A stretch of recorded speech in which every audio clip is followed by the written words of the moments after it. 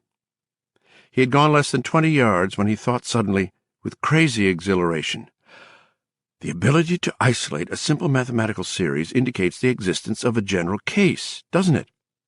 You could express it this way, come to think of it. ax times 2 plus bxy equals cy times 2 plus dx plus ey plus f minus 0. Yep. It'll work as long as a, b, c, d, and f are constants. I think. Yeah, you bet. But you couldn't let a, b, or c be 0. That'd fuck it for sure. Let f take care of itself. Ha! Leandro felt like puking, but he still uttered a shrill, triumphant laugh. All at once he felt as if his brain had lifted off right through the top of his skull. Although he didn't know it, having pretty much dozed through that part of nerd math, he had reinvented the general quadratic equation in 2 variables, which can indeed be used to isolate components in a simple mathematical series. It blew his mind. A moment later, blood burst from his nose in an amazing flood. That was the end of John Leandro's first effort to get into Haven. He threw the gear shift into reverse and backed unsteadily up the road, weaving from side to side, right arm hooked over the front seat, blood pouring onto the shoulder of his shirt as he stared out through the back window with watering eyes. He backed up for almost a mile, then turned around in a driveway. He looked down at himself. His shirt was drenched with blood, but he felt better, a little better, he amended. Still, he didn't linger. He drove back to Troy Village and parked in front of the general store. He walked in, expecting the usual gathering of old men to stare at his bloody shirt with silent Yankee surprise. But only the shopkeeper was there, and he didn't look surprised at all.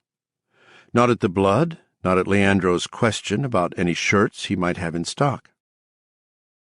"Look like your nose might have bled a titch," the storekeeper said mildly, and showed Leandro a selection of T-shirts. An inordinately large selection for such a small store as this, Leandro thought. He was slowly getting hold of himself, although his head still ached and his stomach still felt sour and unsteady. The flow of blood from his nose had scared him very badly. "You could say that," Leandro said.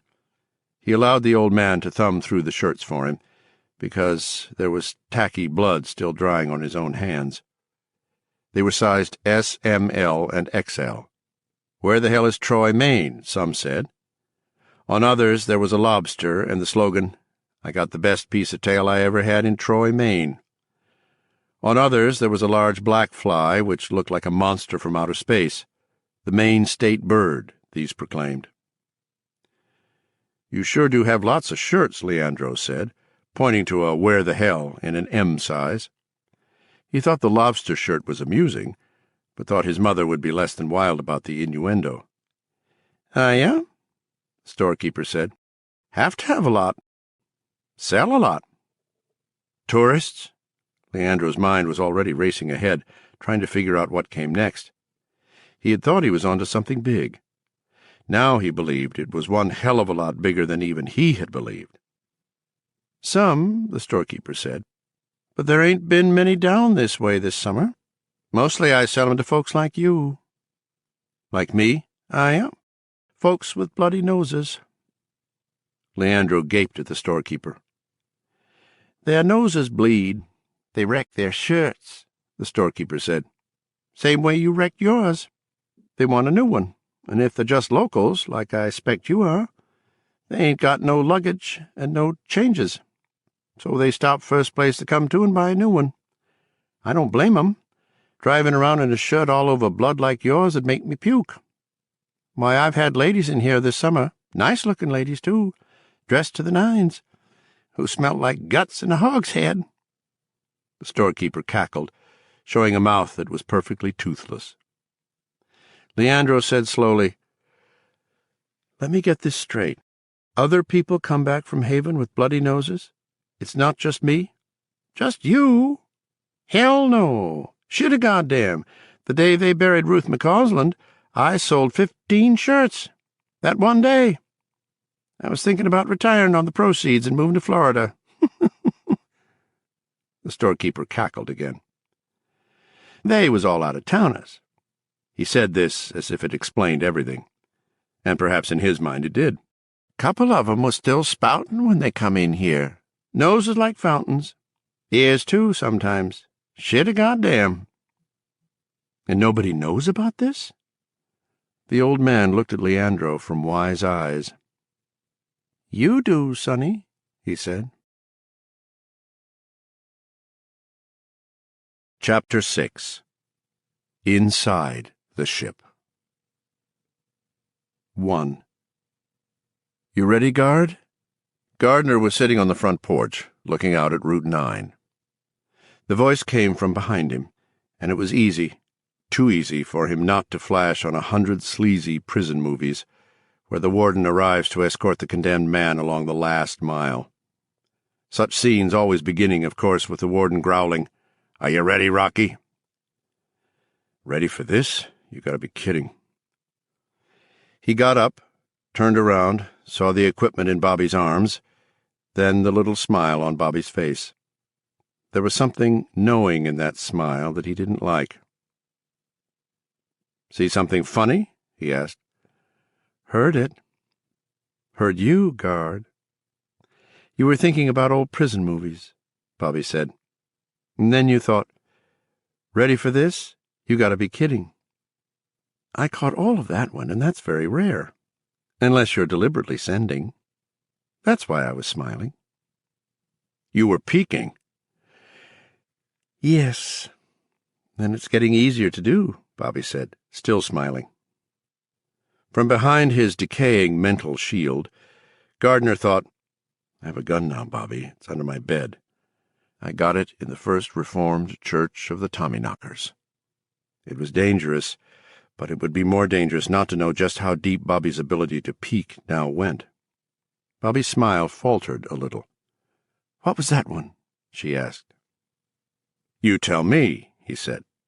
And when her smile began to change to a look of narrow suspicion, he added easily, Come on, Bobby, I was just pulling your string a little.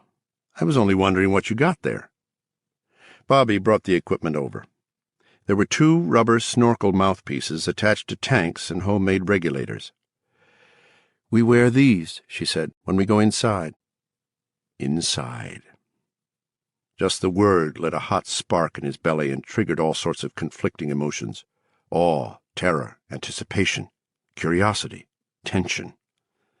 Part of him felt like a superstitious native preparing to walk on taboo ground. The rest felt like a kid on Christmas morning. The air inside is different, then, Gardner said. Not so different. Bobby had put her makeup on indifferently this morning, perhaps having decided there was no longer any need to hide the accelerating physical changes from Gardner. Guard realized he could see Bobby's tongue moving inside her head as she spoke, only it didn't look precisely like a tongue anymore, and the pupils of Bobby's eyes looked bigger, but somehow uneven and wavering, as if they were peering up at him from underwater. Water with a slight greenish tinge. He felt his stomach turn over. Not so different, she said. Just rotten. Rotten? The ship's been sealed for over 25,000 centuries, Bobby said patiently. Totally sealed.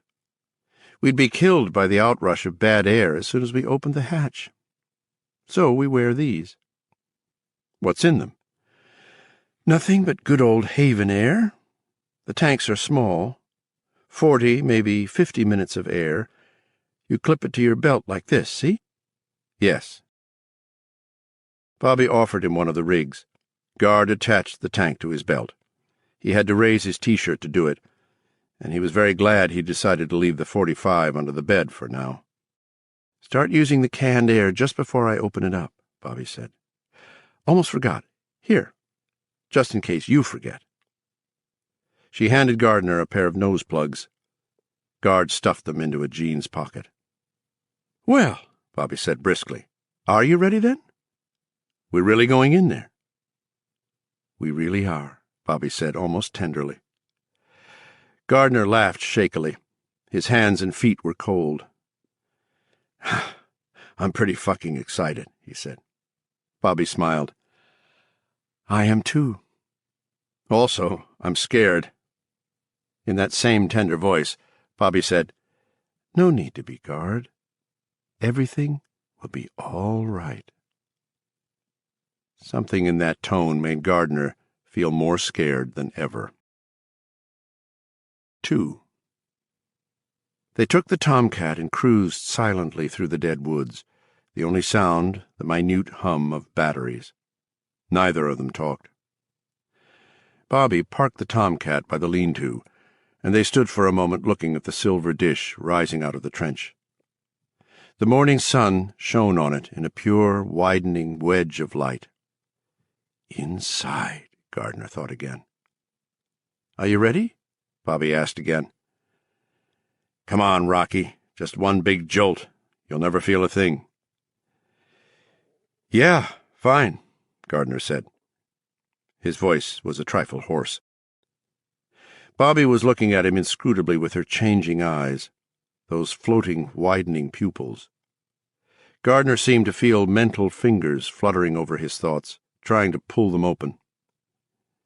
Going in there could kill you, you know, Bobby said at last. Not the air. We've got that licked. She smiled. It's funny, you know. 5 minutes on one of those mouthpieces would knock someone from the outside unconscious, and half an hour of it would kill him. But it'll keep us alive. Does that tickle you, Guard? Yes, Guard said, looking at the ship and wondering the things he always wondered. Where did you come from? And how long did you have to cruise the night to get here? It tickles me. I think you'll be okay. But you know, Bobby shrugged, your head, that steel plate, interacts somehow with the... I know the risk. As long as you do. Bobby turned and walked toward the trench. Gardner stood where he was for a moment, watching her go. I know the risk from the plate. What I'm less clear on is the risk from you, Bobby. Is it haven air I'm going to get when I have to use that mask, or something like raid? But it didn't matter, did it? He had thrown the dice, and nothing was going to keep him from seeing inside that ship if he could. Not David Brown, not the whole world. Bobby reached the trench. She turned and looked back, her made-up face a dull mask in the morning light, angling through the old pines and spruces which surrounded this place. Coming? Yeah, Gardner said, and walked over to the ship. 3. Getting down proved to be unexpectedly tricky. Ironically, getting up was the easy part. The button at the bottom was right there, in fact no more than the 0 on a remote telephone handset. At the top, the button was a conventional electrical switch set on one of the posts which supported the lean-to. This was 50 feet from the edge of the trench. For the first time, Gardner realized how all those car recalls could happen. Until now, neither of them had bothered with the fact that their arms were somewhat less than 50 feet long. They had been using the sling to go up and down for a long time now, long enough to take it for granted. Standing at the edge of the trench, they realized that they had never both gone down together. What both also realized, but neither said, was that they could have gone down one at a time. With someone to run the buttons at the bottom, all would have been well. Neither said it because it was understood between them that this time, and only this time, they must go down together, perfectly together, both with one foot in the single stirrup, arms around each other's waists, like lovers in a descending swing. It was stupid. Just stupid. Just stupid enough to be the only right way. They looked at each other without saying a word, but 2 thoughts flew and crossed in the air. Here we are, a couple of college graduates. Bobby, where'd I leave my left-handed monkey wrench? Bobby's strange new mouth quivered. She turned around and snorted. Guard felt a moment of the old warmth touch his heart then. It was the last time he really ever saw the old and unimproved Bobby Anderson. Well, can you rig a portable unit to run the sling? I can, but it's not worth taking the time. I've got another idea." Her eyes touched Gardner's face for a moment, thoughtful and calculating. It was a look Gardner could not quite interpret. Then Bobby walked away to the lean-to. Gardner followed her part way and saw Bobby swing open a large green metal box that had been mounted on a pole. She pawed through the tools and general junk inside, and then came back with a transistor radio. It was smaller than the ones his helpers had turned into new and improved satchel charges while Bobby was recuperating. Gard had never seen this particular radio before. It was very small. One of them brought it out last night, he thought. Bobby pulled up its stubby antenna, inserted a jack in its plastic case, and the plug in her ear. Gard was instantly reminded of Freeman Moss, moving the pumping equipment like an elephant trainer moving the big guys around the center ring. "This won't take long." Bobby pointed the antenna back toward the farm. Gardner seemed to hear a heavy, powerful hum, not on the air, but inside the air somehow. For just a moment his mind muttered with music, and there was a headachy pain in the middle of his forehead, as if he had drunk too much cold water too fast. Now what? "We wait," Bobby said, and repeated, "It won't take long." Her speculative gaze passed over Gardner's face again, and this time Gardner thought he understood that look. "It's something she wants me to see, and this chance came up to show me." He sat down near the trench and discovered a very old pack of cigarettes in his breast pocket. 2 were left. One was broken, the other bent but whole. He lit it and smoked reflectively, not really sorry about this delay. It gave him a chance to go over his plans again. Of course, if he dropped dead as soon as he went through that round hatch, it would put something of a crimp in those plans. "Ah, here we go," Bobby said, getting up. Gard also got up. He looked around, but at first saw nothing. "Over there, Gard, the path." Bobby spoke with the pride of a kid showing off her first soapbox racer. Gardner finally saw it and began to laugh. He didn't really want to laugh, but he couldn't help it. He kept thinking he was getting used to the brave new world of Haven's jury-rigged super science, and then some odd new combination would tumble him right back down the rabbit hole. Like now. Bobby was smiling, but faintly, vaguely, as if Gardner's laughter meant nothing one way or the other. "It does look a little strange, but it will do the trick. Take my word for it." It was the Electrolux he had seen in the shed. It was not running on the ground, but just above it, its little white wheels turning. Its shadow ran placidly off to one side like a dachshund on a leash. From the back, where the vacuum hose attachments would have gone in a sane world, 2 filament-thin wires protruded in a V shape. "It's antenna," Gardner thought. Now it landed, if you could call a touchdown from 3 inches a landing, and trundled over the beaten earth of the excavation area to the lean-to, leaving narrow tracks behind it. It stopped below the switch-box, which controlled the sling. "Watch this," Bobby said in that same pleased, showing-off-my-soapbox racer voice.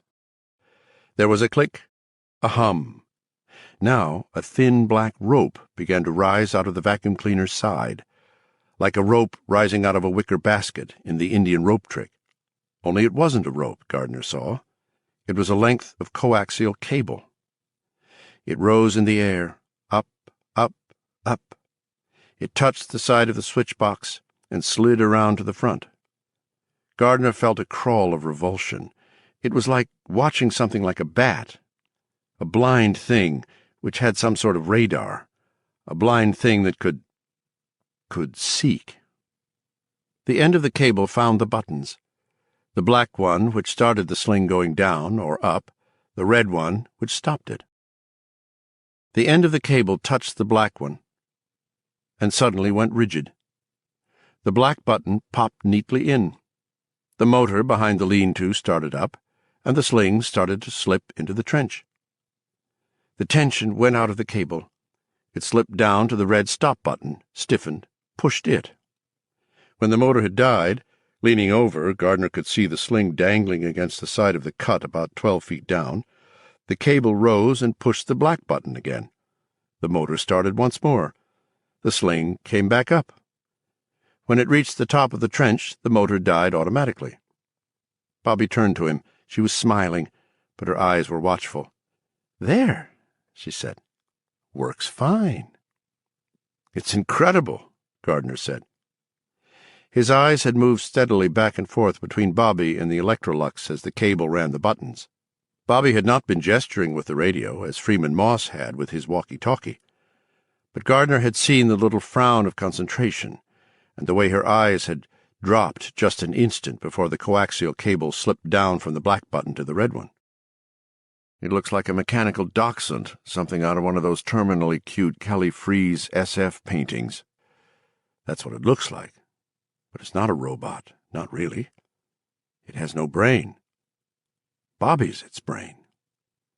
And she wants me to know it." And there had been a lot of those customized appliances in the shed, lined up against the wall. The one his mind kept trying to fix on was the washing machine with the boomerang antenna mounted on it. The shed. That raised a hell of an interesting question. Guard opened his mouth to ask it, then closed it again, trying at the same time to thicken the shield over his thoughts as much as he could. He felt like a man who has nearly strolled over the lip of a chasm 1,000 feet deep while looking at the pretty sunset. No one back home, at least that I know of, and the shed's padlocked on the outside. So just how did Fido, the vacuum cleaner, get out? He had really been only an instant from asking that question when he realized Bobby hadn't mentioned where the Electrolux had come from. Guard could suddenly smell his own sweat, sour and evil. He looked at Bobby and saw Bobby looking at him with that small, irritated smile that meant she knew Gardner was thinking, but not what. "Where did that thing come from, anyway?" Gardner asked. "Oh, it was around," Bobby waved her hand vaguely. "The important thing is that it works. So much for the unexpected delay. Want to get going? Fine. I just hope that thing's batteries don't go flat while we're down there." "I'm its battery," she said. "As long as I'm all right, you'll get up again, Guard. Okay?" "Your insurance policy." "Yes, I think I get it." "Okay," he said. They went to the trench. Bobby rode the sling down first, while the cable rising from the side of the Electrolux ran the buttons. The sling came back up, and Gardner stepped into it, holding the rope as it began to go down again. He took a final look at the battered old Electrolux and thought again, how the hell did it get out? Then he was sliding into the dimness of the trench and the dank mineral smell of wet rocks, the smooth surface of the ship rising up and up on his left like the side of a skyscraper without windows. 4. Guard stepped off the sling. He and Bobby stood shoulder to shoulder in front of the circular groove of the hatch, which had the shape of a large porthole. Gardner found it almost impossible to take his eyes from the symbol etched upon it. He found himself remembering something from earliest childhood. There had been an outbreak of diphtheria in the Portland suburb where he'd been raised. 2 kids had died, and the public health office had imposed a quarantine. He remembered walking to the library, his hand safely caught up in his mother's, and passing houses where signs had been stapled to the front doors, the same word in heavy black letters heading each. He asked her what it meant, and she said it meant there was sickness in the house. It was a good word, she said, because it warned people not to go in. If they did, she said, they might catch the disease and spread it. "Are you ready?" Bobby asked, breaking in on his thoughts. "What does that mean?" He pointed at the symbol on the hatch.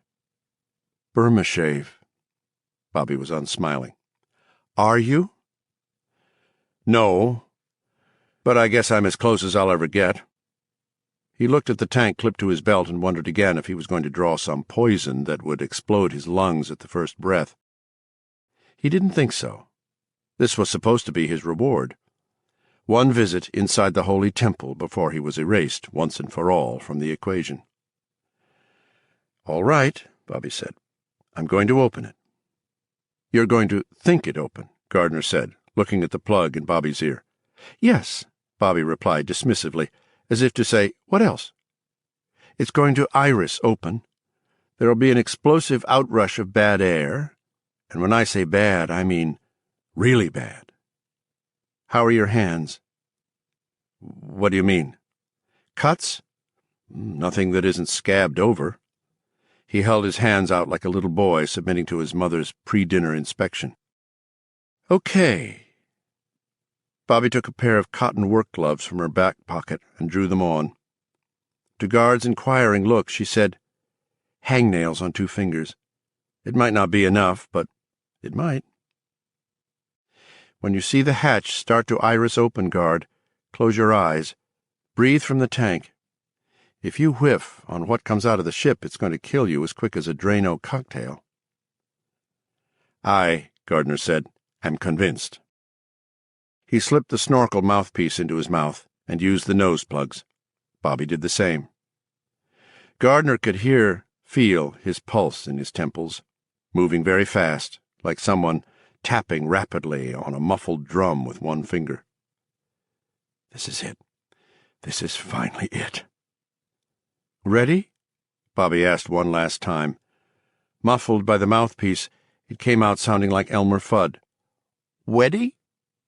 Gardner nodded. "Remember?" "Remember?" Gardner nodded again. "For Christ's sake, Bobby, let's go." Bobby nodded. "Okay, be ready." Before he could ask her for what, that symbol suddenly broke apart in curves, and Gardner realized with a deep, almost sickening excitement that the hatch was opening. There was a high, thin, screaming sound, as if something rusted shut for a long time was now moving again, but with great reluctance. He saw Bobby turn the valve on the tank clipped to her belt. He did the same, then closed his eyes. A moment later, a soft wind pushed against his face, shoving his shaggy hair back from his brow. Gardner thought, "Death. That's death. Death rushing past me, filling this trench like chlorine gas. Every microbe on my skin is dying right now." His heart was pounding much too fast, and he had actually begun to wonder if the outrush of gas, like the rush of gas out of a coffin, his skittish mind chattered, wasn't killing him somehow after all, when he realized he had been holding his breath. He pulled a breath in through the mouthpiece. He waited to see if it would kill him. It didn't. It had a dry, stale taste, but it was perfectly breathable. 40, maybe 50 minutes of air. Slow down, Guard. Take it slow. Make it last. No panting. He slowed down. Tried, at least. Then that high, screaming noise quit. The outrush of air grew softer against his face. Then stopped entirely. Then Gardner spent an eternity in the dark, facing the open hatch with his eyes shut. The only sounds were the muffled drum of his heart and the sigh of air through the tank's demand regulator. His mouth already tasted of rubber, and his teeth were locked much too hard on the rubber pins inside the snorkel mouthpiece. He forced himself to get cool and ease up. At last, eternity ended. Bobby's clear thought filled his mind. Okay. Should be okay. You can open those baby blues, Guard. Like a kid at a surprise party, Jim Gardner did just that. 5. He was looking along a corridor. It was perfectly round, except for a flat ledge of walkway halfway up one side. The position looked all wrong. For a wild moment he visualized the Tommyknockers as grisly, intelligent flies crawling along that walkway with sticky feet. Then logic reasserted itself. The walkway was canted. Everything was canted, because the ship was at an angle. Soft light glowed out of the round, featureless walls. No dead batteries here, Gardner thought. These are really long-life jobbies. He looked into the corridor beyond the hatch with a deep and profound sense of wonder. It is alive. Even after all these years. Still alive. "I'm going in, guard. Are you coming?" "Gonna try, Bobby." She stepped in, ducking her head so as not to bump it on the upper curve of the hatch. Gardner hesitated a moment, biting down on the rubber pins inside the mask again, and followed. 6. There was a moment of transcendent agony. He felt, rather than heard, radio transmissions fill his head. Not just one. It was as if every radio broadcast in the world momentarily shrieked inside his brain. Then it was gone. Simply gone. He thought of the way that radio transmissions faded when you went into a tunnel. He had entered the ship, and all outside transmissions had been damped down to nothing. Nor was it only outside transmissions, he discovered a moment later. Bobby was looking at him, obviously sending a thought. "Are you all right?" was Gardner's best guess, but a guess was all it was. But he could no longer hear Bobby in his head at all. Curious, he sent back, "I am fine, go on." Bobby's questioning expression didn't change. She was much better at this than Gardner, but she wasn't getting anything either. Guard gestured for her to go on. After a moment she nodded, and did. 7. They walked 20 paces up the corridor. Bobby moved with no hesitation, nor did she hesitate when they came to a round interior hatch set into the surface of the flat walkway on their left. This hatch, about 3 feet in diameter, was open. Without looking back at Gardner, Bobby climbed into it. Gardner paused, looking back along the softly lit corridor. The hatchway to the outside was back there, a round porthole giving onto the darkness of the trench. Then he followed. There was a ladder bolted to the new corridor, which was almost small enough in diameter to be called a tunnel. Guard and Bobby did not need the ladder. The ship's position had rendered the corridor almost horizontal. They went on their hands and knees, with the ladder sometimes scraping their backs. The ladder made Gardner uneasy. The rungs were spaced almost 4 feet apart. That was one thing. A man, even a very long-legged one, would have had difficulty using it. The other thing about the rungs was more unsettling. A pronounced semicircular dip, almost a notch, in the center of each. So the Tommyknockers had really bad fallen arches, he thought, listening to the rasp of his own respiration. Big deal, Guard. But the picture that came to him was not of flat feet or fallen arches. The picture which stole into his mind, softly and yet with a simple, undeniable power, was of some not quite seen creature climbing that ladder, a creature with a single thick claw on each foot, a claw which fit neatly into each of those dips as it climbed. Suddenly the round, dimly lit walls seemed to be pressing in on him, and he had to grapple with a terrible bout of claustrophobia. The Tommyknockers were here all right, and still alive. At any moment he might feel a thick, inhuman hand close about his ankle. Sweat ran into his eye, stinging. He whipped his head around, looking back over one shoulder. Nothing. Nothing, Guard. Get yourself under control. But they were here.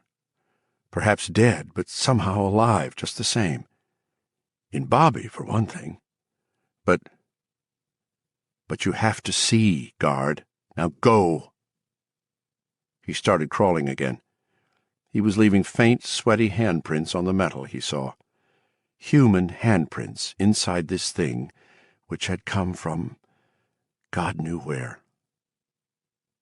Bobby reached the mouth of the passage, turned on her stomach, and dropped out of sight. Guard followed, stopping at the mouth of the passageway to look out. Here was a large open space, hexagonal in shape, like a large chamber in a beehive. It was also canted at a crazy funhouse angle as a result of the crash. The walls glowed with soft, colorless light. A thick cable came out of a gasket on the floor. This split into half a dozen thinner cords, and each ended in a set of things which looked like headphones with bulging centers. Bobby wasn't looking at these. She was looking into the corner. Gardner followed her gaze and felt his stomach gain weight. His head swam dizzily. His heart faltered. They had been gathered around their telepathic steering wheel, or whatever the hell it was, when the ship hit. They had perhaps been trying to pull out of their dive to the very last. But it hadn't worked. And here they were, 2 or 3 of them at least, slung into a far corner. It was hard to tell what they looked like. They were too tangled together. The ship had hit, and they had been thrown to that end of this room. There they still lay. Interstellar car crash, Gardner thought sickly. Is that all there is, Alfie? Bobby did not go toward those brown husks piled in the lowest angle of this strange, bare room. She only stared, her hands clenching and unclenching. Gardner tried to understand what she was thinking and feeling, and could not. He turned and carefully lowered himself over the edge of the passageway. He joined her, walking carefully on the canted floor. Bobby looked at him with her strange new eyes. What do I look like to her through those new eyes? Gard wondered. And then back toward the tangled remains in the corner. Her hands continued to open and snap closed. Gardner started toward them. Bobby clutched at his arm. Gardner shook her grip off without even thinking. He had to look at them. He felt like a child drawn toward an open grave, full of fear, but compelled to go on anyway. He had to see. Gardner, who had grown up in southern Maine, crossed what he believed to be, for all its starkness, the control room of an interstellar spacecraft. The floor under his feet looked as smooth as glass, but his sneakers held their grip easily. He heard no sound but his own harsh breathing, smelled only dusty haven air. He walked down the slanted floor to the bodies and looked at them. These are the Tommyknockers, he thought. Bobby and the others aren't going to look exactly like them when they're done becoming. Maybe because of the environment. Or maybe because the original physiological makeup of the, what would you call it, target group, results in a slightly different look each time this happens. But there's a kissin' cousin resemblance, all right. Maybe these aren't the originals, but they're close enough. Ugly fuckers. He felt awe, horror, and a revulsion that ran blood-deep. Late last night and the night before, a wavering voice sang in his mind, Tommyknockers, Tommyknockers, knocking at the door. At first he thought there were 5, but there were only 4. One was in 2 pieces. None of them looked as if he, she, it had died easily or with any serenity.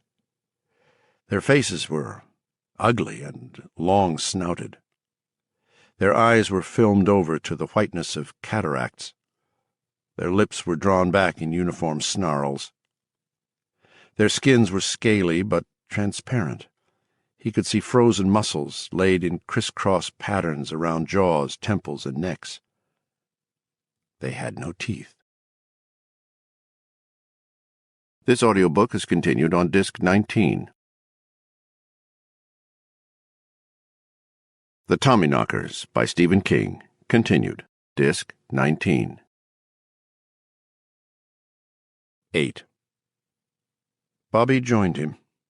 Gard saw awe on her face, but no revulsion. These are her gods now, and one is rarely, if ever, revolted by one's own gods, Gardner thought. These are her gods now, and why not? They made her what she is today. He pointed to each one of them in turn deliberately, like an instructor. They were naked, and their wounds were clear. Interstellar car crash, yes, but he didn't believe there had been any mechanical failure. Those weird, scaly bodies were slashed, scored with ragged cuts. One 6-fingered hand was still wrapped around the haft of something that looked like a knife with a circular blade. Look at them, Bobby, he thought, even though he knew Bobby couldn't read him in here, even if he opened up all the way. He pointed here, to a grinning mouth buried in another creature's throat. There, to a wide wound gaping in a thick, inhuman chest. There, to a knife, still clutched in one hand. Look at them, Bobby. You don't have to be Sherlock Holmes to see they were fighting. Having a good old knockdown drag-out here in the old control room. None of this come let us reason together shit for your gods. They were whipping some heavy numbers on each other. Maybe it started as an argument about whether or not to land here, or maybe it was about whether or not they should have hooked a left at Alpha Centauri. Anyway, the results are the same. Remember how we always assumed a technologically advanced race of beings would be, if one ever made contact with us? We thought they'd be smart, like Mr. Wizard, and wise, like Robert Young on Father Knows Best.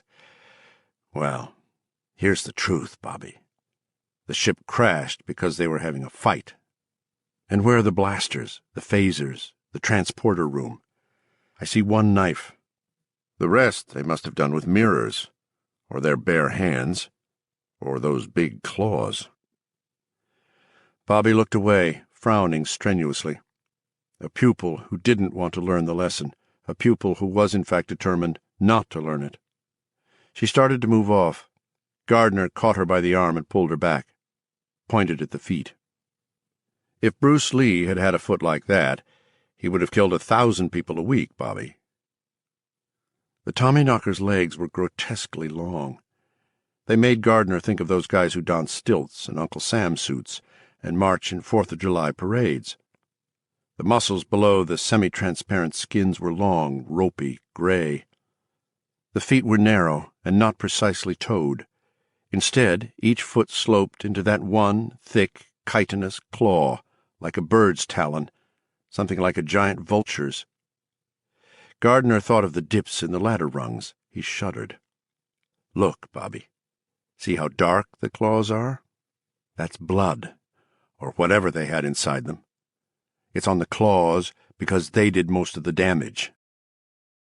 This place sure as shit didn't look like the bridge of the Starship Enterprise before it crashed. Just before it hit, it probably looked more like a free-for-all cockfight out behind some redneck's barn. This is progress, Bobby? Next to these guys, Ted the Power Man looks like Gandhi. Frowning, Bobby pulled away. Leave me alone, her eyes said. Bobby, can't you see? Bobby turned away. She wasn't into seeing. Gardner stood by the desiccated bodies, watching her climb the deck like a woman climbing a steep, smooth hill. She didn't slip at all. She turned toward a far wall where there was another round opening and boosted herself in. For a moment, Gardner could see her legs and the dirty soles of her tennis shoes, and then she was gone. Gard walked up the slope and stood for a moment near the center of the room, looking at the single thick cord coming out of the floor, at the earphones that split off from it. The similarity to the setup in Bobby's shed was perfectly clear. Otherwise, he looked around. Hexagonal room, barren. No chairs, no pictures of Niagara Falls, or Cygnus B Falls, for that matter. No astrogation charts, no Mad Labs equipment. All the big-time science fiction producers and special effects men would have been disgusted by this emptiness, Gardner thought. Nothing but some earphones lying tangled on the floor, and the bodies, perfectly preserved but probably as light as autumn leaves by now. Earphones, and remains like husks piled in that far corner where gravity had tossed them. Nothing very interesting about it. Nothing very smart. That fit. Because the Havenites were doing lots of stuff, but none of it was very smart when you got right down to where the short hairs grew. It wasn't disappointment he felt so much as stupid correctness. Not rightness. God knew there was nothing right about this, but correctness, as if part of him had always known it would be this way when and if they got in. No Disneyland razzmatazz. Only a dreary species of blankness.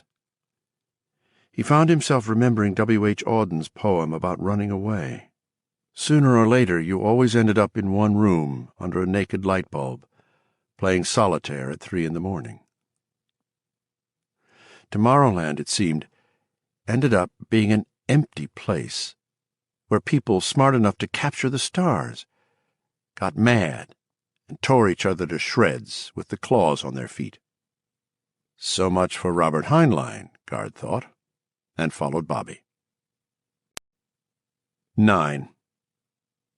He trekked uphill, realizing he had entirely lost track of what his position was in relation to the world outside. It was easier not to think about it. He used the ladder to help himself along as he went.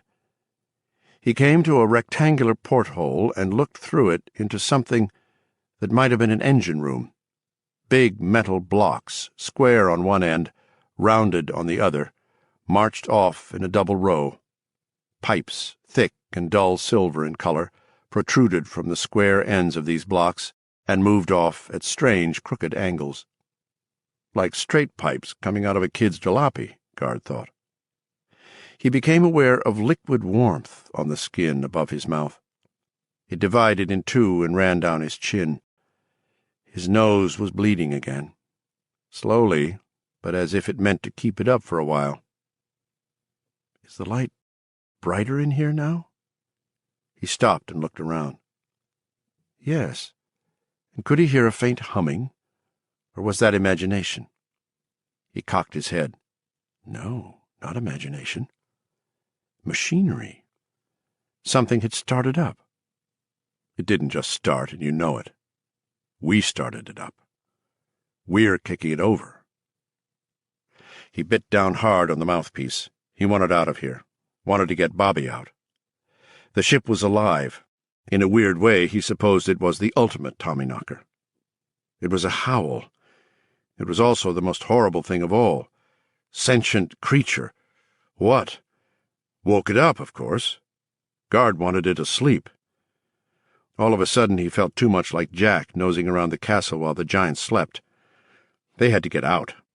He began to crawl faster. Then a new thought struck him, stopping him dead. What if it won't let you out? He pushed the idea away and kept going. 10.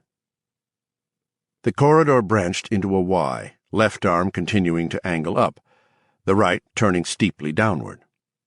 He listened and heard Bobby crawling to the left. He moved that way and came to another hatch. She was standing below it. She glanced briefly up at Gardner with eyes that were wide and frightened. Then she looked back again. He got one leg over the lip of the hatch and paused. No way he was going in there. The room was lozenge-shaped. It was full of hammocks suspended in metal frames. There were hundreds of them. All were canted drunkenly upward and to the left. The room looked like a snapshot of a sailing ship's bunk room, taken just as the ship rolled in the trough of a swell. All the hammocks were full, their occupants strapped in. Transparent skins, dog-like snouts, milky, dead eyes. A cable ran from each scaled triangular head. Not just strapped, Gardner thought. Chained. They were the ship's drive, weren't they, Bobby? If this is the future, it's time to eat the gun. These are dead galley slaves. They were snarling, but Gardner saw that some of the snarls were half obliterated because some of their heads seemed to have exploded, as if, when the ship crashed, there had been a gigantic backflow of energy that had literally blown their brains out. All dead. Strapped forever in their hammocks, heads lolling, snouts frozen in eternal snarls. All dead in this tilted room. Close by, another engine started up, chopping rustily at first, then smoothing out. A moment later, fans whirred into life. He supposed the newly started engine was driving them. Air blew against his face. Whether or not it was fresh was something he didn't intend to personally check on. Maybe opening the outer hatch started this stuff up, but I don't believe it. It was us. What starts up next, Bobby? Suppose they started up next. The Tommyknockers themselves. Suppose their grayish, transparent, six-fingered hands started to clench and unclench, as Bobby's hands had been doing as she stared at the corpses in the barren control room. What if those taloned feet began to twitch? Or suppose those heads began to turn, and those milky eyes looked at them? I want out. The ghosts here are very lively, and I want out. He touched Bobby's shoulder. She jumped. Gardner glanced at his wrist, but there was no watch there, only a fading white shape on his otherwise tanned wrist. It had been a Timex, a tough old baby that had gone on a lot of toots with him and come out alive. But 2 days of working on the excavation had killed it. There's one John Cameron Swayze never tried in those old TV ads, he thought. Bobby took the point. She pointed at the air bottle clipped to her belt and raised her eyebrows at Gardner. How long has it been? Gardner didn't know and didn't care. He wanted out before the whole damn ship woke up and did God knew what. He pointed back down the passageway. Long enough. Let's bug out. A thick, oily chuckling noise began in the wall next to Gardner. He shrank from it. Drops of blood from his slowly bleeding nose splattered the wall. His heart was beating madly. Stop it. It's just some sort of pump. The oily noise began to smooth out, and then something went wrong. There was a screech of grinding metal, and a quick, thudding series of explosions. Gardner felt the wall vibrate, and for a moment the light seemed to flicker and dim. Could we find our way out of here in the dark if the lights went out? You make the joke, I think, Signor. The pump tried to start again. There was a long metallic scream that set Gardner's teeth biting at the rubber plugs in his mouthpiece. It died away at last. There was a long, loud rattle, like a straw in an empty glass. Then nothing. Not everything lasted all that time with no damage, Gardner thought, and found this idea actually relieving. Bobby was pointing. Go, guard.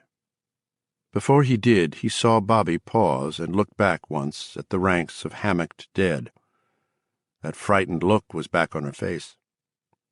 Then Guard was crawling back the way he came, trying to keep an even, steady pace as the claustrophobia wrapped itself around him. 11. In the control room, one of the walls had turned into a gigantic picture window 50 feet long and 20 feet high. Gardner stood gape-jawed, looking at the blue Maine sky and the fringe of pines and spruces and maples around the trench. In the lower right-hand corner he could see the roof tree of their equipment lean-to. He stared at this for several seconds, long enough to see big white summer clouds drifting across the blue sky, before realizing it couldn't be a window. They were somewhere toward the middle of the ship, and deep in the ground as well. A window in that wall should show only more ship. Even if they had been near the hull, which they weren't, it would have given on a vista of mesh-covered rock wall, with maybe a squib of blue sky at the very top. It's a TV picture of some kind. Something like a TV picture, anyway. But there were no lines. The illusion was perfect. Forgetting, in this powerful new fascination, his claustrophobic need to get out, Gardner walked slowly toward the wall. The angle gave him a perverse sensation of flying. The effect was like slipping behind the controls of an airline trainer and pulling the Mach controls up into a steep climb. The sky was so bright he had to squint. He kept looking for the wall, the way you might expect to see a movie screen through the picture as you got closer to it, but the wall just didn't seem to be there. The pines were a true clear green. Only the fact that he couldn't feel any breeze or smell the woods worked against the persuasive illusion. He walked closer, still looking for the wall. It's a camera. It's got to be, mounted on the outer rim of the ship, maybe even the part Bobby stumbled over. The angle confirms that. But, Jesus, it's so fucking real. If the people at Kodak or Polaroid saw this, they'd go out of their His arm was grabbed hard, and terror leaped up in him. He turned, expecting to see one of them, a grinning thing with a dog's head, holding a cable with a plugged tip in one hand. "Just bend down, Mr. Gardner. This won't hurt a bit."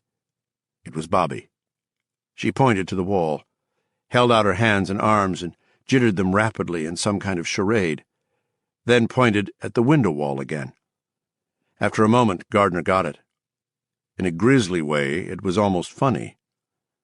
Bobby had been miming electrocution, telling him that touching the window wall would probably be a lot like touching the third rail of a subway. Gardner nodded, then pointed toward the wider companionway through which they had entered. Bobby nodded back and led the way. As Gardner boosted himself up, he thought he heard a leaf-dry rattle and turned back, feeling a child's dreamy terror tug at his mind. He felt that it must be them, those corpses in the corner, them rising slowly to their taloned feet like zombies. But they still lay in their tangled drift of strange arms and legs. The wide, clear view of the sky and the trees on the wall, or through the wall, was dimming, losing reality and definition. Gardner turned away and crawled after Bobby as fast as he could. Chapter 7. The Scoop Continued. 1. "You're crazy, you know," John Leandro told himself as he pulled into exactly the same parking slot Everett Hillman had used not 3 weeks ago. Leandro did not, of course, know this. That was probably just as well. "You're crazy," he told himself again. "You bled like a stuck pig. There's 2 teeth less in your head, and you're planning to go back there. You're crazy." "Right," he thought, getting out of the old car. "I'm 24, unmarried, getting bulgy around the middle, and if I'm crazy, it's because I found this. I did. Me. I tripped over it. It's big, and it's mine. My story. No, use the other word. It's old-fashioned, but who gives a fuck? It's the right word. My scoop. I'm not going to let it kill me, but I'm going to ride it until it bucks me off." Leandro stood in the parking lot at 1:15 on what was rapidly becoming the longest day of his life. It would also be the last, despite all his mental avowals to the contrary, and thought, "Good for you. Gonna ride it till it bucks you off." Probably Robert Capa, Ernie Pyle thought the same thing from time to time. Sensible. Sarcastic, but sensible. That deeper part of his mind seemed to be beyond such sense, however. "My story," it returned stubbornly. "My scoop." John Leandro, now clad in a T-shirt reading, "Where the hell is Troy, Maine?" David Bright would probably have laughed himself into a hemorrhage over that one. Crossed the small parking lot of Maine Med Supplies, specializing in respiration supplies and respiration therapy since 1946, and went inside. 2. $30 is a stiff deposit for an air mask, don't you think? Leandro asked the clerk, thumbing through his cash. He guessed he had the 30, but it was going to leave him with about $1.50. Wouldn't think they'd be a big black market item. "We never used to require one at all," the clerk said. "And we still don't, if we know the individual or the organization, you know. But I lost one a couple of 3 weeks ago. Old man came in and told me he wanted some air. I figured he meant for diving, you know.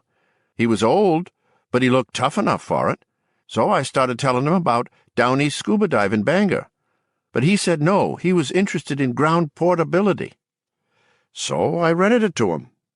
I never got it back. Brand new Bell flat pack. $200 piece of equipment." Leandro looked at the clerk, almost sick with excitement. He felt like a man following arrows deeper and deeper into a frightening but fabulous and totally unexplored cavern. "You rented this mask? Personally?" "Well, it was a flat pack, actually, but yes. My dad and I run the place. He was delivering oxy bottles down to Augusta. I caught hell from him. I don't know if he'll like me renting another bell even, but with the deposit I guess it's okay. Can you describe the man? Mister, do you feel okay? You look a little white around the— I'm fine. Can you describe the man who rented the flat pack? Old, had a tan. He was mostly bald. He was skinny, stringy, I guess you'd say. Like I say, he looked tough. The clerk thought. He was driving a Valiant. Could you check the day he rented the flat pack? You a cop? Reporter, Bangor Daily News. Leandro showed the clerk his press card. Now the clerk also began to look excited. He do something else? Besides rip off our flat pack, I mean? Could you look up the name and date for me? Sure. The clerk flipped back through his rental book. He found the entry and turned the book so Leandro could read it. The date was July 26th. The name was scrawled but still legible. Everett Hillman. You never reported the loss of the equipment to the police, Leandro said. It was not a question. If a complaint of theft had been lodged against the old geezer to compliment his landlady's understandable unhappiness at being stiffed for 2 weeks' rent, the cops might have taken more interest in how or why Hillman had disappeared, or where he had disappeared to. No. Dad said not to bother. Our insurance doesn't cover the theft of rented equipment, see? And, well, that's why. The clerk shrugged and smiled, but the shrug was slightly embarrassed, the smile slightly uneasy, and taken together they told Leandro a lot. He might be a terminal twerp, as David Bright feared, but he was not a stupid one. If they had reported the theft or disappearance of the flat pack, the insurance company wouldn't cover the loss. But this fellow's father knew some other way they could stick it to the insurance company. But for now, all that was very much a secondary consideration. Well, thank you for all your help, Leandro said, turning the book back around. Now, if we could finish up here? Sure, of course. The clerk was obviously happy to leave the subject of insurance behind. And you won't put any of this in the paper until you check with my father, will you? Absolutely not, Leandro said, with a warm sincerity that P.T. Barnum himself would have admired. Now, if I could just sign the agreement? Right. I'll have to see some ID first, though. I didn't ask the old guy, and I also heard from Dad about that, I can tell you. I just showed you my press card. I know, but maybe I ought to see some real identification. Sighing, Leandro pushed his driver's license across the counter. 3. Slow down, Johnny, David Bright said. But Leandro was standing at an outdoor phone kiosk near the edge of a drive-in restaurant parking lot. He heard the beginnings of excitement in Bright's voice. He believes me. Son of a bitch, I think he finally believes me. As he had driven away from Maine Med Supplies and back toward Haven, Leandro's excitement and tension had grown until he thought he might explode if he didn't talk to someone else. And he had to. He recognized that as a responsibility that superseded his desire to get his scoop alone. He had to because he was going back, and something could easily happen to him. And if it did, he wanted to be sure somebody knew what he was on to.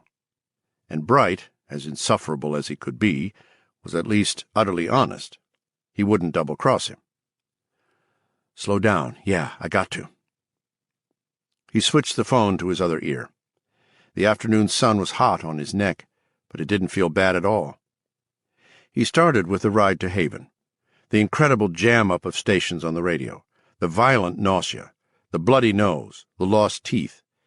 He told him about his conversation with the old man in the general store, how empty the place had been, how the whole area could have been wearing a big sign that said, "Gone fishing." He didn't mention his mathematical insights because he could barely remember having them. Something had happened, but it was now all vague and diffuse in his mind. Instead, he told Bright that he had gotten the idea that the air in Haven had been poisoned somehow, that there had been a chemical spill or something, or maybe the escape of some natural but deadly gas from inside the earth. A gas that improves radio transmissions, Johnny? Yes, he knew it was unlikely. He knew all the pieces didn't fit yet, but he had been there, and he was sure it was the air that had made him sick.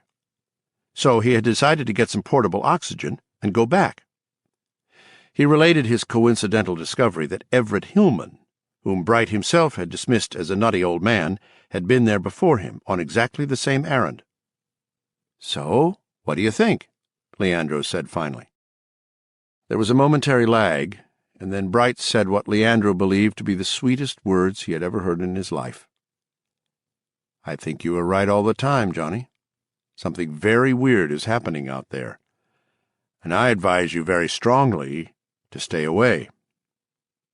Leandro closed his eyes for a moment and leaned his head against the side of the telephone. He was smiling. It was a large and blissful smile. Right all the time. Ah, they were good words, fine words, words of balm and beatitude. Right all the time. "John? Johnny, are you still there?" Eyes still closed, still smiling, Leandro said, "I'm here. Just relishing it, David, old man, because I think I have been waiting my entire life for someone to tell me I was right all the time, about something, about anything." "Stay away. Call the state cops." "Would you?" "Fuck no." Leandro laughed. "Well, there you go. I'll be okay. I've got oxygen. According to the guy at the medical supply place, Hillman did too. He's just as gone." "I'm going," Leandro repeated. "Whatever's going on in Haven, I'm going to be the first one to see it, and get pictures of it. I don't like it." "What time is it?" Leandro's own watch had stopped. Which was funny. He was almost sure he'd wound it when he got up that morning. "Almost 2. "Okay, I'll call in by 4, again at 6, etc., until I'm home and dry. If you or somebody there doesn't hear from me every 2 hours, call the cops." "Johnny, you sound like a kid playing with matches, telling his father if he catches on fire, Dad has permission to put him out." "You're not my father," Leandro said sharply. Bright sighed. "Look, Johnny, if it makes any difference, I'm sorry I called you fucking Jimmy Olsen. You were right. Isn't that enough? Stay out of Haven." 2 hours. I want 2 hours, David. I deserve 2 hours, goddammit." Leandro hung up the phone. He started back to his car, then turned and marched defiantly back to the walk-up window and ordered 2 cheeseburgers with everything on them. It was the first time in his life he had ever ordered food from one of those places his mother called roadside luncheonettes. Only when she said the word she made such places sound like the blackest pits of horror, as in, it came from the roadside luncheonette, or Earth versus the microbe monsters. When they came, the cheeseburgers were hot and wrapped in grease-spotted sheets of wax paper with the marvelous words, "Dairy Burger Ranch," printed all over them. He had gobbled the first even before he got back to his Dodge. "Wonderful," he said, the word muffled to something that sounded like "wunnel." "Wonderful, wonderful." "Microbes, do your worst," he thought, with almost drunken defiance, as he pulled out onto Route 9. He was, of course, unaware that things were changing rapidly in Haven now, and had been ever since noon. The situation in Haven was, in nuclear parlance, critical. Haven had in fact become a separate country, and its borders were now policed.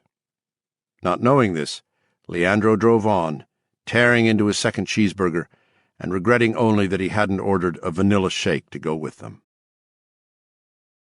4.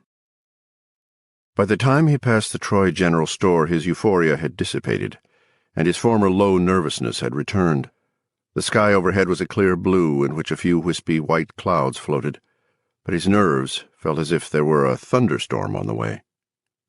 He glanced at the flat pack on the seat beside him, the gold cup covered with a round of cellophane, which read, "Santa sealed for your protection." In other words, Leandro thought, microbes keep out. No cars on the road, no tractors in the fields, no boys walking barefoot along the side of the road with fishing rods. Troy dreamed silent, and Leandro guessed toothless, under the August sun. He kept the radio tuned to WZON, and as he passed the Baptist church, he began to lose the signal in a rising mutter of other voices. Not long after that, his cheeseburgers began to first walk around uneasily in his stomach, and then to jump up and down. He could imagine them squirting grease as they did so. He was very close to the place where he had pulled over on his first effort to get into Haven. He pulled over now without delay. He didn't want the symptoms to get any worse. Those cheeseburgers had been too damn good to lose. 5. With the oxygen mask in place, the queasiness went away at once. That sense of low, gnawing nervousness did not. He caught a glimpse of himself, gold cup, bobbing on his mouth and nose, in the rear-view mirror, and felt a moment of fright. Was that him? That man's eyes looked too serious, too intent. They looked like the eyes of a jet fighter pilot. Leandro didn't want people like David Bright to think he was a twerp, but he wasn't sure he wanted to look that serious. Too late now. You're in it. The radio babbled in 100 voices, maybe 1,000. Leandro turned it off. And there, up ahead, was the Haven town line. Leandro, who knew nothing at all about invisible nylon stockings, drove up to the town line marker, and then past it, into Haven, with no trouble at all. Although the battery situation in Haven was approaching the critical point again, force fields could have been set up along most of the roads leading into town. But in the frightened confusion over the developing events of the morning, Dick Allison and Newt had made one decision that came to directly affect John Leandro. They wanted Haven closed, but they didn't want anyone to strike an inexplicable barrier in the middle of what appeared to be thin air, turn around, and carry the tale back to the wrong people, which was everyone else on Earth just now. "I don't believe anyone could get that close," Newt said. He and Dick were in Dick's pickup truck, part of a procession of cars and trucks racing out to Bobby Anderson's place. "I used to think so, too," Dick replied. "But that was before Hillman and Bobby's sister. No, someone could get in. But if they do, they'll never get out again." "All right, fine. You're queen for a day. Now can't you drive this fucker any faster?" The texture of both men's thoughts, of the thoughts all around them, was dismayed and furious. At that moment, the possible incursion of outsiders into Haven seemed the least of their worries. "I knew we should have gotten rid of that goddamn drunk," Dick cried out loud, and slammed his fist down on the dashboard. He was wearing no makeup today. His skin, as well as becoming increasingly transparent, had begun to roughen. The center of his face, and Newt's face, and the faces of all those who had spent time in Bobby's shed, had begun to swell, to grow decidedly snout-like. 6. John Leandro, of course, knew nothing of this. He knew only that the air around him was poisonous, more poisonous than even he would have believed. He had slipped the gold cup down long enough to take a single shallow breath, and the world had immediately begun to fade into dimness. He put the cup back quickly, heart racing, hands cold. Some 200 yards past the town line marker, his Dodge simply died. Most Haven cars and trucks had been customized in such a way as to make them immune to the steadily increasing electromagnetic field thrown off by the ship in the earth over the last 2 months or so. Much of this work was done at Eltbarker's Shell, but Leandro's car had undergone no such treatment. He sat behind the wheel a moment, staring stupidly down at the red idiot lights. He threw the transmission into park and turned the key. The motor didn't crank. Hell, the solenoid didn't even click. Battery cable came off, maybe. It wasn't a battery cable. If it had been, the oil and amp lights wouldn't be glowing. But that was minor. Mostly he knew it wasn't his battery cable just because he knew it. There were trees along both sides of the road here. The sun, through their moving leaves, made dappled patterns on the asphalt and white dirt of the soft shoulders. Leandro suddenly felt that eyes were looking out at him from behind trees. This was silly, of course, but the idea was nonetheless very powerful. "Okay, now you have got to get out and see if you can walk out of the poison belt before your air runs out." The odds get longer every second you sit here, giving yourself the creeps.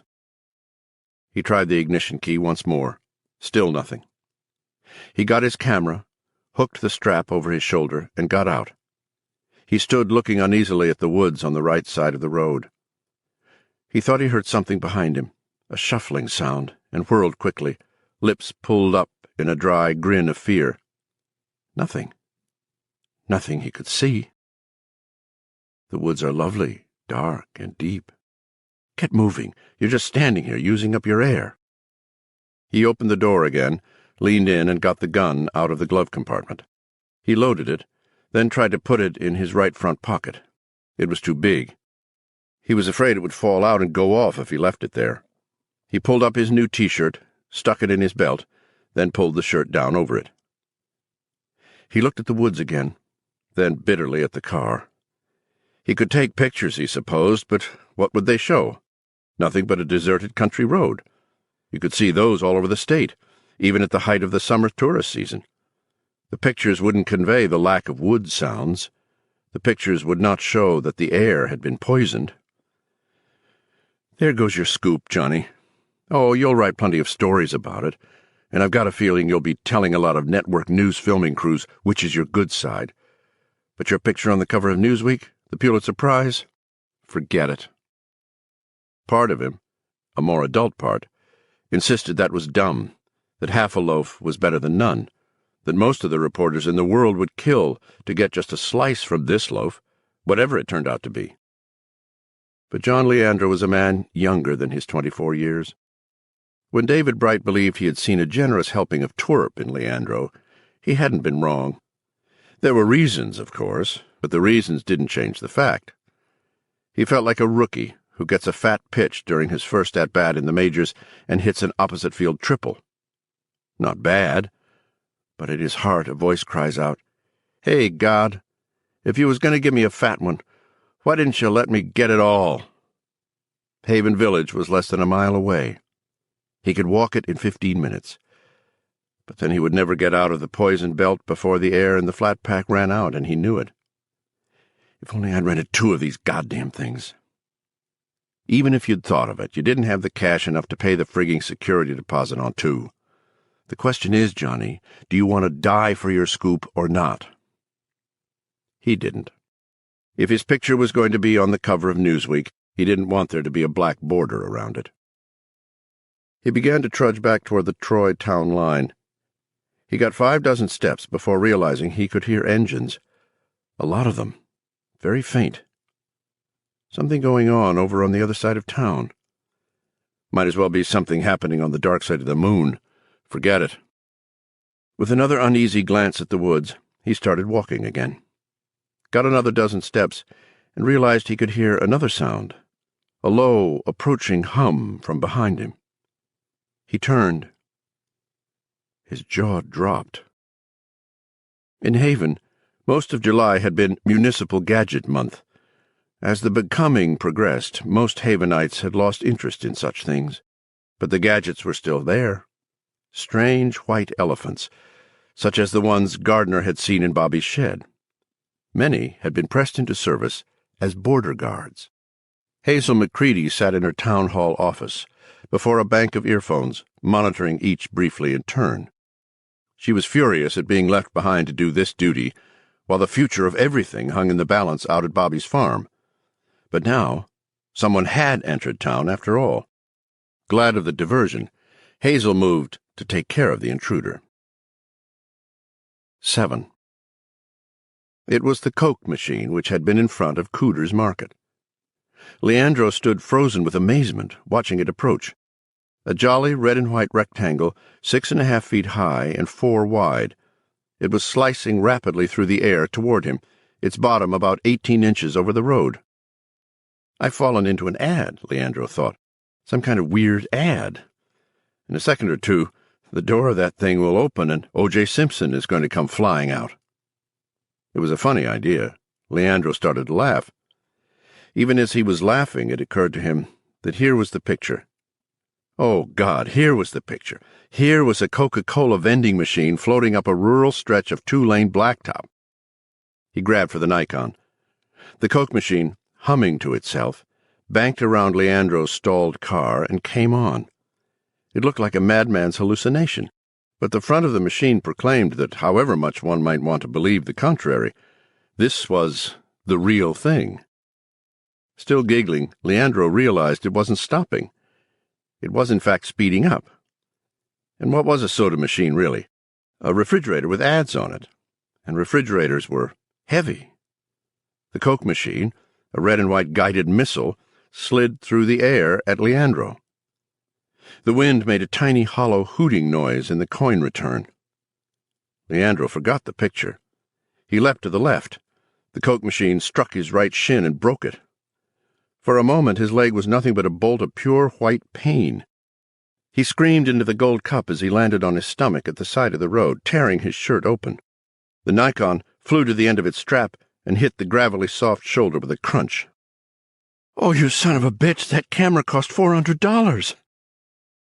He got to his knees and turned around, shirt torn open, chest bleeding, legs screaming. The Coke machine banked back. It hung in the air for a moment, its front turning back and forth in small arcs that reminded Leandro of the sweeps of a radar dish. The sun flashed off its glass door. Leandro could see bottles of Coke and Fanta inside. Suddenly it pointed at him and accelerated toward him. Found me! Christ! He got up and tried to hop toward his car on his left foot. The soda machine bore down on him, coin return hooting dismally. Shrieking, Leandro threw himself forward and rolled. The Coke machine missed him by perhaps 4 inches. He landed in the road. Pain bellowed up his broken leg. Leandro screamed. The machine turned, paused, found him, and started back again. Leandro groped for the pistol in his belt and brought it out. He fired 4 times, balanced on his knees. Each bullet went home. The third shattered the machine's glass door. The last thing Leandro saw before the machine, which weighed just a bit over 600 pounds, hit him, was various soft drinks foaming and dripping from the broken necks of the bottles his bullets had shattered.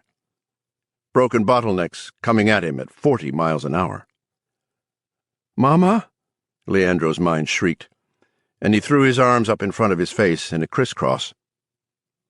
He didn't have to worry about jagged bottlenecks after all, or the microbes, which might have been in the cheeseburgers from the Burger Ranch, for that matter. One of life's great truths is this: when one is about to be struck by a speeding 600-pound Coke machine, one need worry about nothing else. There was a thudding, crunching sound. The front of Leandro's skull shattered like a Ming vase, hurled onto the floor. A split second later, his spine snapped. For a moment, the machine carried him along, plastered to it like a very large bug, plastered to the windshield of a fast-moving car. His splayed legs dragged on the road, the white line unreeling between them. The heels of his loafers eroded to smoking rubber nodules. One fell off.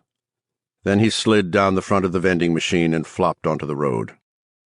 The Coke machine started back toward Haven Village. Its coin holder had been jarred when the machine hit Leandro, and as it moved rapidly through the air, humming, a steady stream of quarters, nickels, and dimes spewed out of the coin return and went rolling about on the road. Chapter 8. Guard and Bobby. 1. Gardner knew that Bobby would make her move soon. The old Bobby had fulfilled what the new and improved Bobby saw as its last obligation to good old Jim Gardner, who had come to save his friend, and who had stayed on to whitewash one hell of a strange fence. He thought, in fact, that it would be the sling, that Bobby would want to go up first, and once up, would simply not send it back down. There he'd be, down by the hatch, and there he'd die, next to that strange symbol.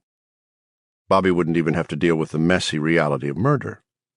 There would be no need to think about good old Guard dying slowly and miserably of starvation, either.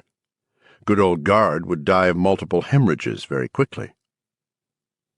But Bobby insisted that Guard go up first, and the sardonic cut of her eyes told Gardner that Bobby knew exactly what he had been thinking, and she hadn't had to read his mind to do it, either.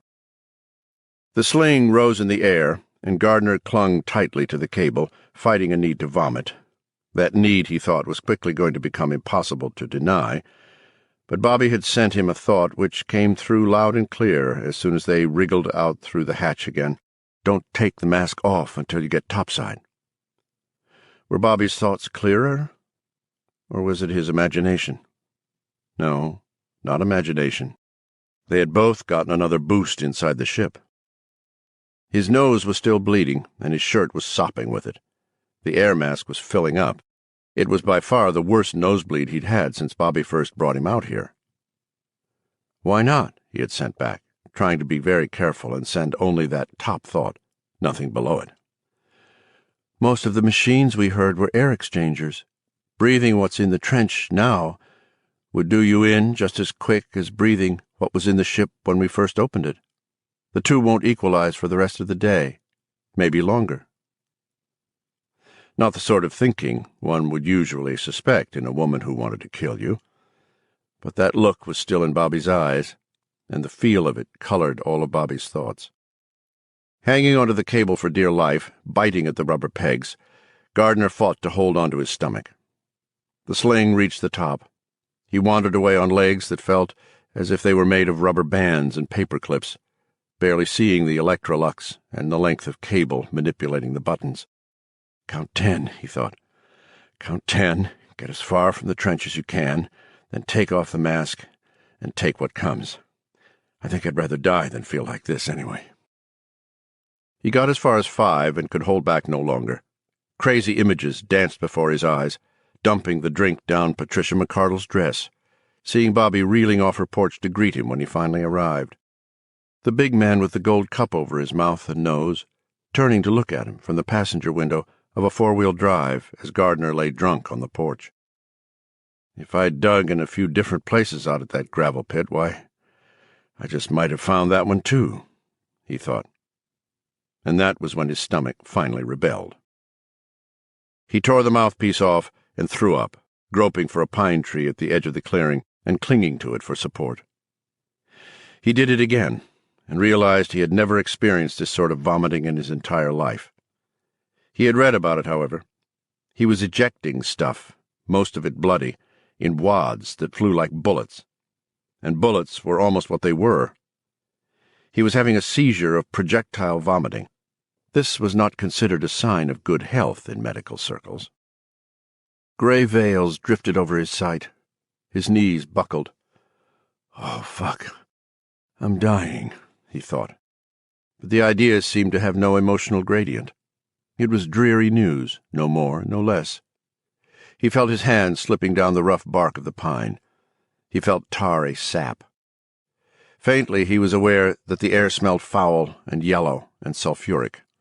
It was the way a paper mill smells after a week of still, overcast weather. He didn't care. Whether there were Elysian fields or just a big black nothing, there would not be that stink. So maybe he would come out a winner anyway. Best to just let go. To just... No. No, you will not just let go. You came back to save Bobby. And Bobby was maybe already beyond saving, but that kid's around and he might not be. Please, Guard, at least try. Don't let it be for nothing, he said in a cracked, wavering voice. Jesus Christ, please, don't let it be for nothing. The wavering gray mists cleared a little. The vomiting subsided.